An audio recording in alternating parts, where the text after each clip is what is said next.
As I read the name of your loved one, please stand. Nikki Blaylock. Mark Cadler. Mary Chandler. Jamie Coddington. Nancy Collins. Brian Godfrey. Sherman Goins. Teresa Hyatt Goins. Douglas Hicks. Jamie Higgins.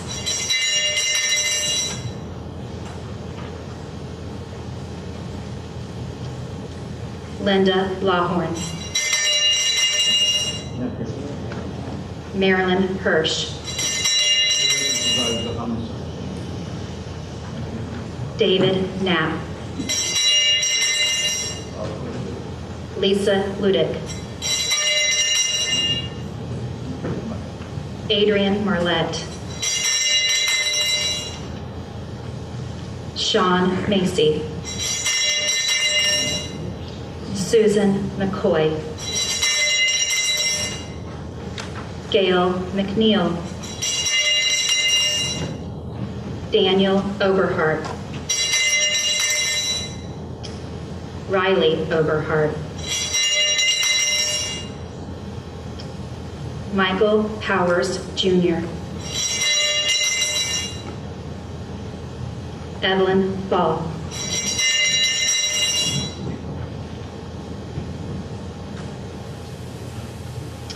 This list of names includes people who were murdered here in Madison County or elsewhere, but perhaps grew up here or have relatives living here. Freddie Abbott. Kelsey Abraham. Cynthia Achenbach. Darren Adams. Jean Aldridge. Tina Alvey Davis. Bobby Amos. Lincoln Anderson. Walter Anderson. Sandra Archer. Sue Armstrong. Joe Arnold. Pam Asbury. Deborah Ames. Candy Ayers. Claude Bailey. John Bannon. Jamel Barnes. Jerry Baugh. Scott Beatty. Ralph Belvedere.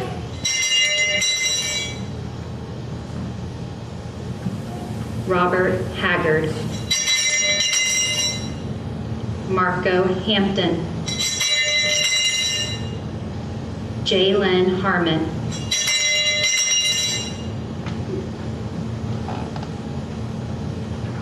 Jay Harmon. Ruth Heaton. Heaven Henderson. Antoine Hester. Kimberly Hester.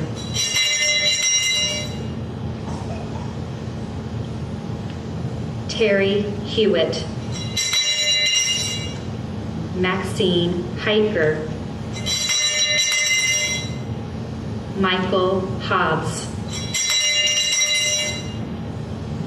Damian Hopkins. Matthew Hosier. Kenny Hoskins.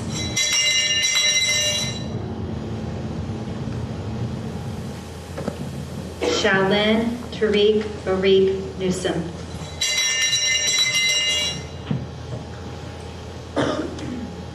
Mark Norris.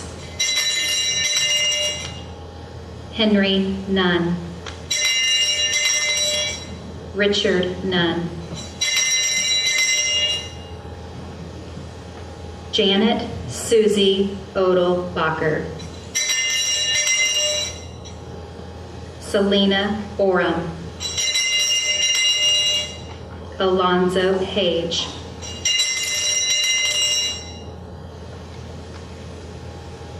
Andre Page.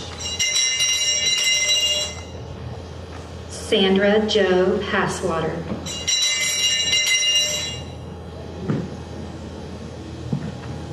Michael Patterson.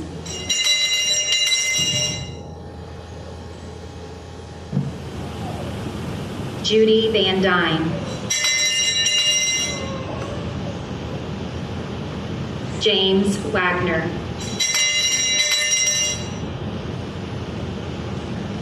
Edgar Walker.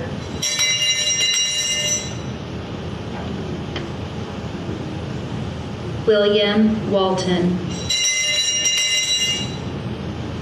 John Ward. Teresa Ward. Dion Warner. Marilyn Warren. Paul Weaver, Jr. Fred Weatherly. Ruth Marie Webb. Eddie White. Herlene White. Wilhelmina White. Uriah Wilson. Kimberly Witham. Peggy Witham. Ralph Brad Wilcox. Amanda Wiles. 7 days after I turned 13 years old, my grandmother, Mamie Lee Sanders, was murdered in her home. It was November 18th, 1987.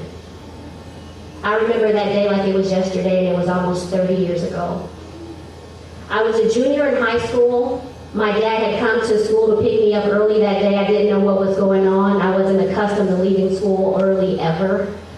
But he came to pick me up that day and said, "You need to come home." So I got in the car. I knew something was wrong. I couldn't figure out what was going on, but I knew something was not right with my dad that day. He said, "Sit close to Daddy. We have to go home." So when we got home is when I found out that my grandmother had been killed. I didn't know how to process that. I didn't believe him. I didn't want to believe him. I looked at my siblings who were crying and looked at my mother who was crying, and I said, "How? I don't believe that. She was just here last week."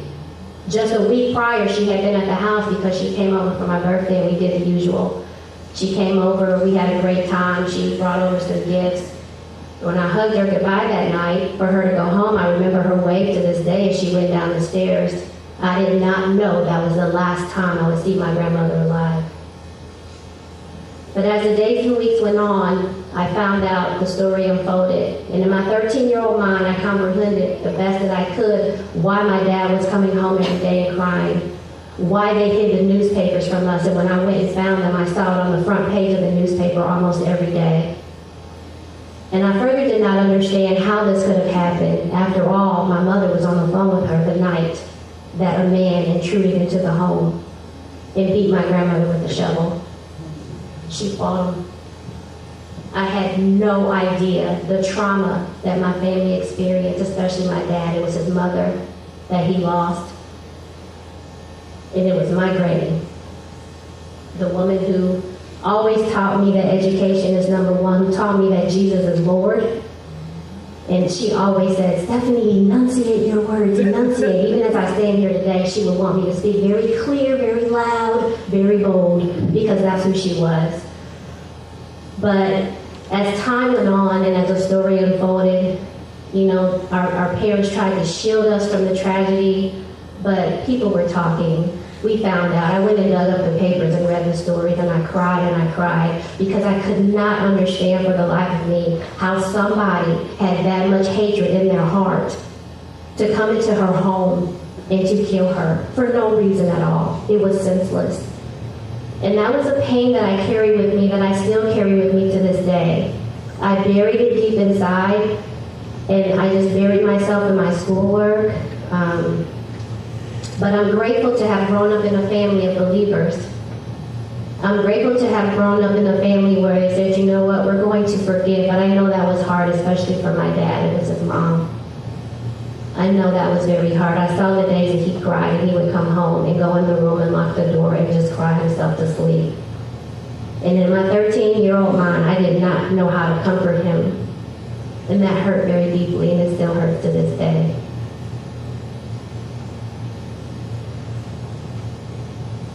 My mother was on the phone with my grandmother the night that this occurred.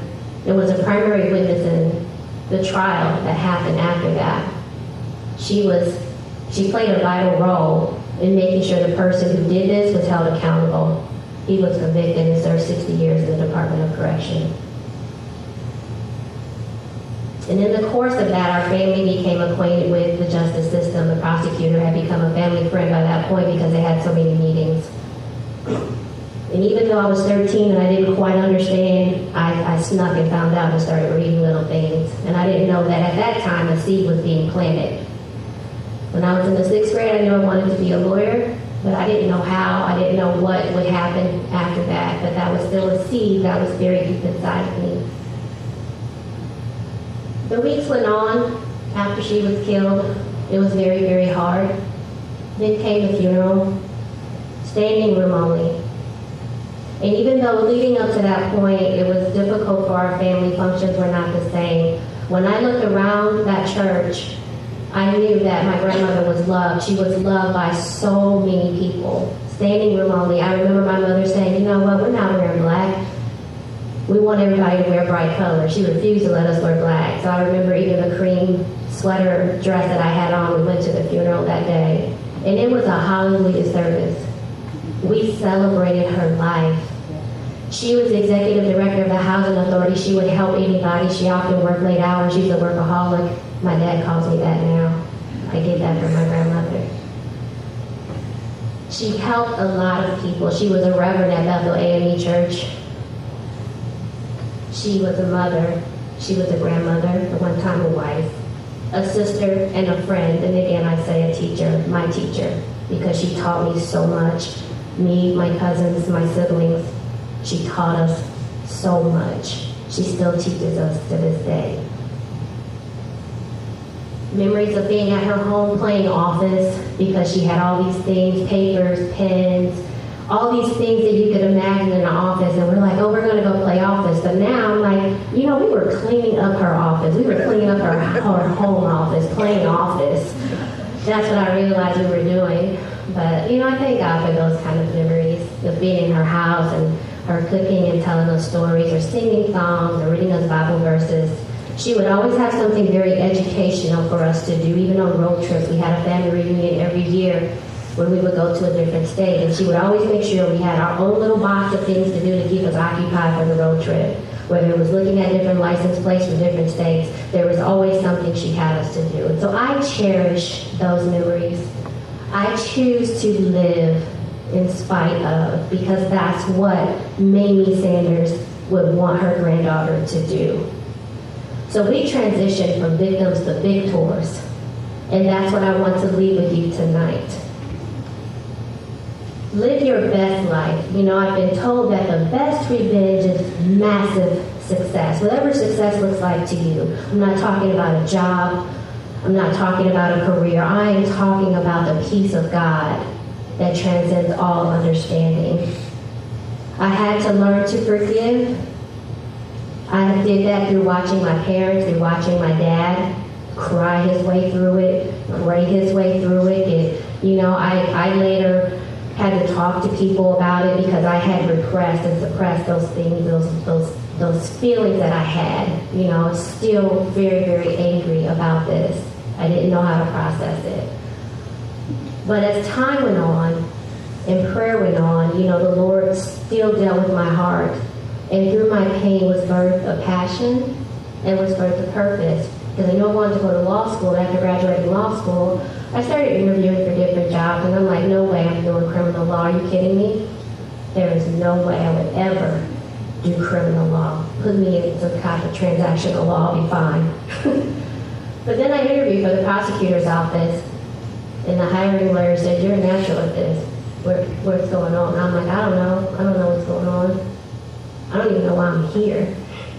But then it became a career in criminal law, and I became a prosecutor right after law school, working in the Marion County Prosecutor's Office. Very compassionate with victims of crime, dealing with victims of homicides. I considered it ministry. It was more than a job for me, more than a career. It was ministry because I was on that journey with them and continue to be on that journey with all of you. So be patient with yourselves. Be very patient. Give yourself time. There's no time limit on grief. You know, it's 30 years, and even as I began to prepare for tonight, I had a few moments. When someone brings it up and someone says, hey, can you share or talk about this? I bet each and every one of you can go back to that very moment you found out. That feeling in your stomach, the questions you have. Be patient with yourself. Pray your way through it. And live your best life and comfort one another. My only goal is to be a better person than I was yesterday. I'm not perfect by any stretch. But I thank God for the life of my grandmother. I thank God for who she was and that she was a Christian woman and that she had planted those seeds of Christ in my family long before I was even a thought. So I thank God for forgiveness. I thank God for the forgiveness in our hearts and for me to be able to press forward in spite of. So I leave you with this, to be patient with yourselves, to be compassionate toward one another. Live your best life. Be intentional about the love that you show each other because tomorrow is not promised to any of us. We don't know the day nor the hour nor how. And this is something that you can never prepare for, but just continue to live your best life. Your loved one that you're celebrating tonight would want you to continue to live. Don't let their memory die in the sorrow. Be a victor. Be a victor. Live your best life. Good evening, dear friends. And thank you, Christy, for the introduction. I'd really like to thank Christy and Gary McCaslin both for helping with this group for so many years.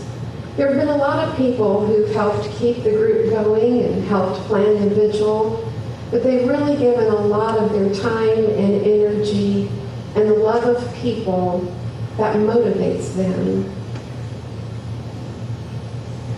If you've lived very long at all, you've experienced grief and loss. Maybe an aged parent or a grandmother died, or maybe a child in your family died of leukemia, or maybe one of your loved ones was out in the car on an icy night and slid off the road and maybe died in that crash. I lost my mother 2.5 years ago. She was 91. Although I was so sad when she died and I missed her every day, I know that she lived a good, long life. My sisters and I tried to take the best care of her that we could in her older years, knowing that no one lives forever and that someday she would pass on. As believers, we know that she is reunited with our dad, who died many years prior, and also with her own parents and many other relatives that were in heaven.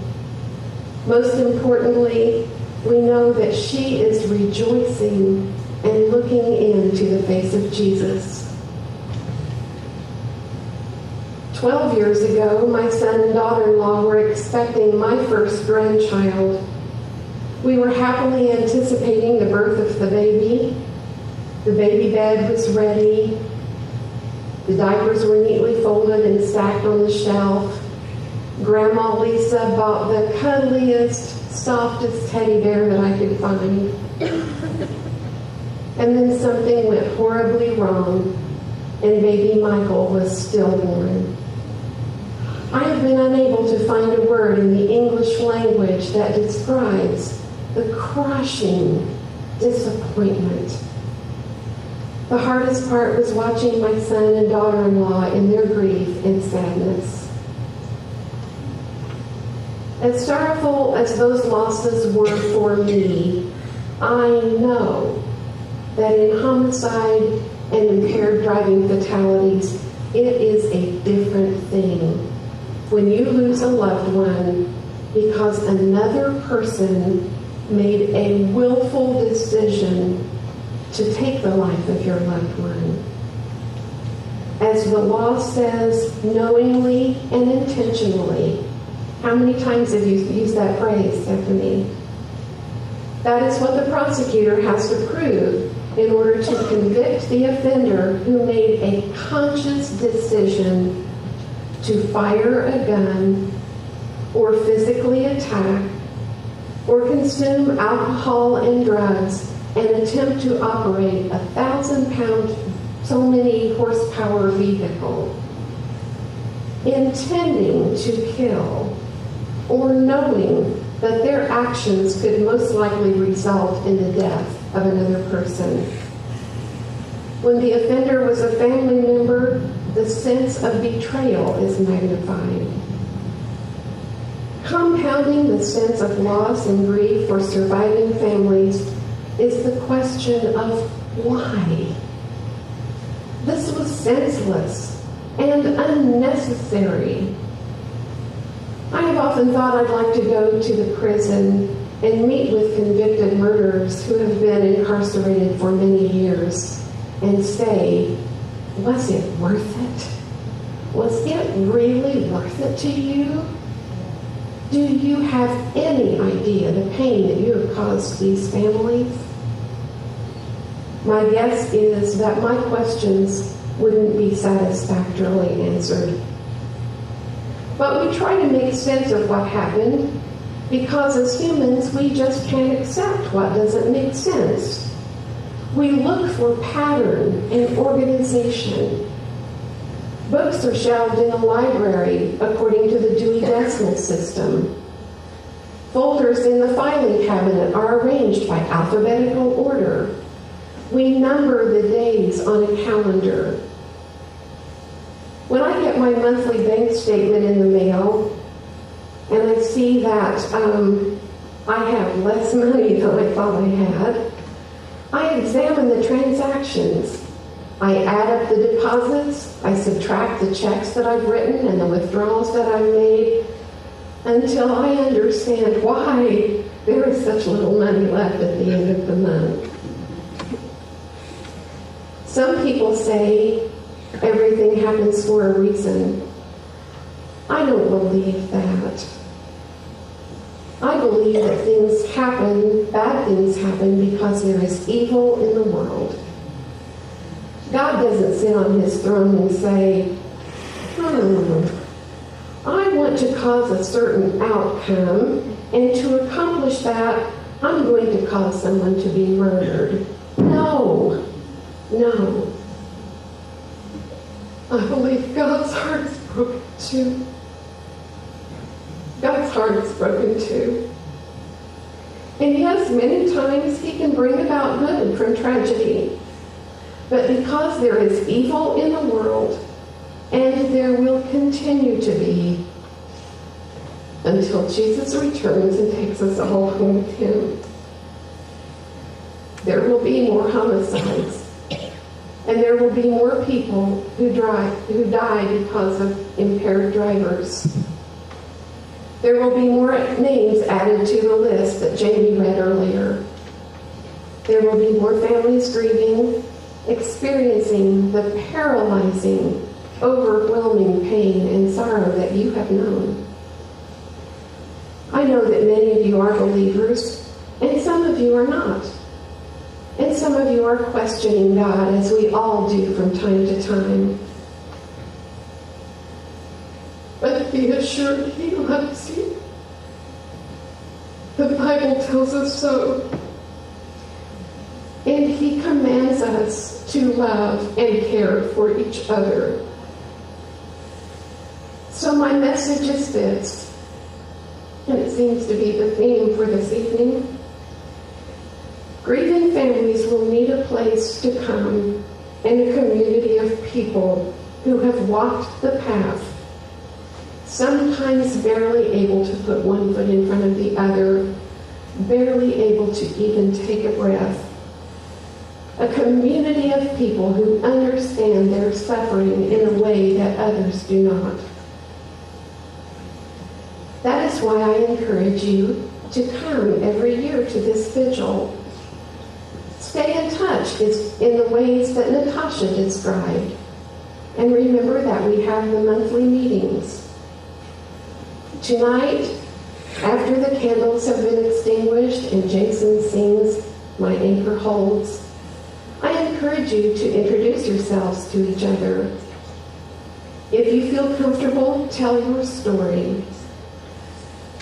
Ask others around you, what brought you here this evening? Who did you lose? How long has it been for you? How are you doing now? What helped you the most? Help each other find the hope. The hope that the emotional wounds won't always be so raw. That with the passing of time, it's not quite so overwhelming. The hope that the joy will return to your lives as we let go of the bitterness, which, by the way, is a process.